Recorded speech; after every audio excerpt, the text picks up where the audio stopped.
ಇವತ್ತಿನ ಬುದ್ಧಿ ಪೂಜಾ ಕಾರ್ಯಕ್ರಮದ ನಾವಿರ್ತೀವಿ. ಇದಕ್ಕೆ ಒಂದು ಉದಾಹರಣೆ ಹೇಳ್ಬಿಡ್ತೀನಿ.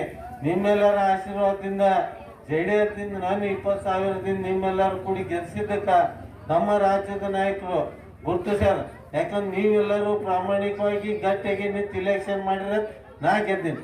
ಆಮ್ಯಾಗ ನಾನು ನಮ್ಮ ಎಲ್ಲ ಮ್ಯಾಗಿನ ನಾಯಕರ ಜೊತೆ ಗಟ್ಟಿಯಾಗಿ ವಿಶ್ವಾಸದಿಂದ ಅದೀನಿ ಅಂತೇಳಿ ರಾಜ್ಯದ ಕಾರ್ಯಾಧ್ಯಕ್ಷ ಆಗಿ ನನ್ನ ರಾಜ್ಯದ ಕಾರ್ಯಾಧ್ಯಕ್ಷ ಆಗಿ ಜಾತ್ಯತೀತ ಜನತಾದಳ ಪಾರ್ಟಿನ ಗುರುತಿಸಿ ನನ್ನ ಕಾರ್ಯಾಧ್ಯಕ್ಷ ಮಾಡ್ಯಾರ. ಯಾಕಂದ್ರೆ ನಾನು ನಿರೀಕ್ಷೆ ಇದ್ದಿದ್ದಿಲ್ಲ ಅನೌನ್ಸ್ಮೆಂಟ್ ಆಗುತ್ತೆ ನನಗೆ ಗುರ್ತು ಇರಲಿಲ್ಲ. ಸತ್ಯವಾಗಿ ನಾನು ರಾಜ್ಯ ಕೋರ್ ಕಮಿಟಿ ಸದಸ್ಯ ಇದ್ದೆ. ನಾ ಕೋರ್ ಕಮಿಟಿ ಒಳಗದೀನಿ ಬಿಡು, ನನಗೇನು ಇದು ಪದಾಧಿಕಾರಿ ಮಾಡ್ತಾರ ಅನ್ಕೊಂಡಿರ್ಲಿಲ್ಲ. ಆದರೂ ಸಹಿತ ಅವ್ರು ಗುರುತಿಸಿ ಹೆಚ್ಚಿನ ಜವಾಬ್ದಾರಿಯನ್ನು ಕೊಟ್ಟಾರ. ಆ ಜವಾಬ್ದಾರಿ ಕೊಟ್ರೆ ನಾ ಏನ್ ಮಾಡಕ್ ಆಗುದಿಲ್ಲ. ನೀವೆಲ್ಲರೂ ಮನಸ್ಸು ಮಾಡಿ, ಯಾಕಂದ್ರೆ ನಮ್ಮ ಪಕ್ಷವನ್ನು ಇಲ್ಲಿ ಗಟ್ಟಿಗೊಳಿಸ್ಬೇಕಾಗ್ಯಾರ. ಇವತ್ತ ನೀವು ಕೇಳಬಹುದು, ಬಿಜೆಪಿ ಜೋಡಿ ಅಲೈನ್ಸ್ ರಾಜಗೌಡರು ಅದಾರ. ಆ ಸ್ಥಾನ ಉನ್ನತವಾಗ್ಯದ. ಕಾರಣ ಅವರ ಸರಳ ಮತ್ತು ಸಜ್ಜನಿಕೆ ಅಂತ ನಾವು ತಿಳ್ಕೊತೀವಿ. ಅವತ್ತು ನಾವು ಫೋನ್ ಹಚ್ಚಿದ್ರೆ ಎತ್ತಿದ್ರು, ಇವತ್ತು ಫೋನ್ ಹಚ್ಚಿದ್ರೆ ನಾನಲ್ಲ, ನಮ್ಮ ಜೊತೆ ಇರುವಂತವ್ರು ಯಾರಾದ್ರೂ ಫೋನ್ ಹಚ್ಚಿದ್ರು ಕೂಡ ಆ ಫೋನ್ ಎತ್ತಿ ಅವರ ಕಷ್ಟ ಸುಖವನ್ನ ಕೇಳುವಂತ ಸೌಜನ್ಯತೆ ರಾಜಕಾರಣಿಗಳು ಯಾರಾದ್ರೂ ಈ ಭಾಗದಾಗ ಅದಾರ ಅಂದ್ರ ನಮ್ಮ ರಾಜಗೌಡ್ರು ಅಂತ ಹೇಳ್ಬೇಕಾಗ್ತದ.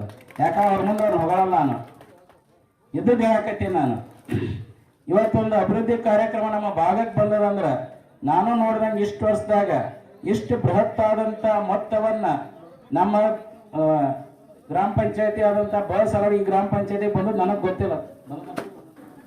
ಅದಕ್ಕೆ ಇಂಥ ದೊಡ್ಡ ಮೊತ್ತವನ್ನ ಬಂದಾಗ ನಮ್ಮ ಭಾಗದ ಏನ ಯುವಕರದಿರಿ ಅಥವಾ ರಾಜಕೀಯ ಮುಖಂಡರದಿರಿ, ಗೌಡ್ರು ಏನ ನಮಗೆ ಬಿಡುಗಡೆ ಮಾಡಲ್ಲ, ಹಣವನ್ನ ಸದುಪಯೋಗ ಮಾಡ್ಕೊಡ್ರಿ ಅಂತ ಹೇಳೋದಷ್ಟೇ ನಂದು. ಸುಮ್ಮನೆ ಯಾವುದೋ ಕ್ಷುಲ್ಲಕ ವಿಚಾರಕ್ಕೆ ಅದು ನಂದು, ಇದು ನೇಂದು, ಅದಕ್ಕಾಟು ಇದಕ್ಕಿಟ್ಟು ಅಂತೇಳಿ ಮಾಡಿದ್ರೆ ನಾವು ಅಭಿವೃದ್ಧಿ ಆಗಲ್ಲ.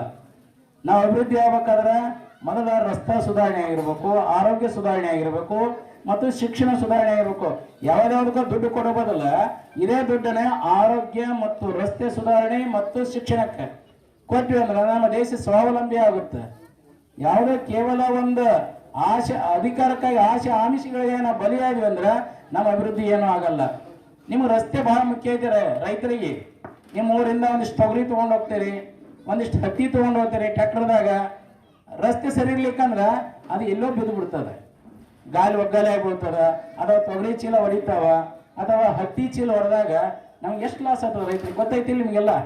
ಅದಕ್ಕೆ ಅದು ಅಭಿವೃದ್ಧಿಯ ಬಗ್ಗೆ, ನಾವು ರಸ್ತೆ ಅಭಿವೃದ್ಧಿ ಬಗ್ಗೆ ಬಹಳ ಮಾನ್ಯತೆ ಕೊಟ್ಟಂತ ಮೊದಲ ಶಾಸಕರು ಯಾರು ಅಂತಂದ್ರೆ ನಮ್ಮ ರಾಜಗೌಡ್ರು ಅಂತ ಹೇಳ್ಬೇಕಾಗ್ತದ.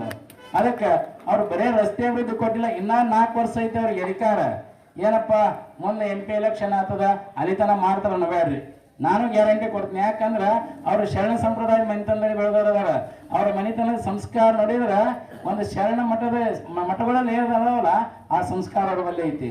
ಅವ್ರು ಸುಳ್ಳು ಹೇಳಲ್ಲ. ಪಾಟೀಲ್ ಅಣ್ಣ ಹೇಳಾಕತ್ತೀವಿ, ನಮ್ಮ ಈ ಸಾಲೋಡಿಗೆ ಪಂಚಾಯತಿಗೆ ಒಂದಿಷ್ಟು ಮನಿಗಳು ಬೇಕಾಗ್ಯಾವ, ಬಡವರಿಗೆ ಅವಶ್ಯಕತೆ ಇರುವಂತ ಮನಿಗಳು ಬೇಕಂತೇಳಿ ಈಗಾಗಲೇ ನಾವು ಹೌಸಿಂಗ್ನಲ್ಲಿ ನಾವು ಮನವಿಯನ್ನ ಸಲ್ಲಿಸಿದ್ವಿ.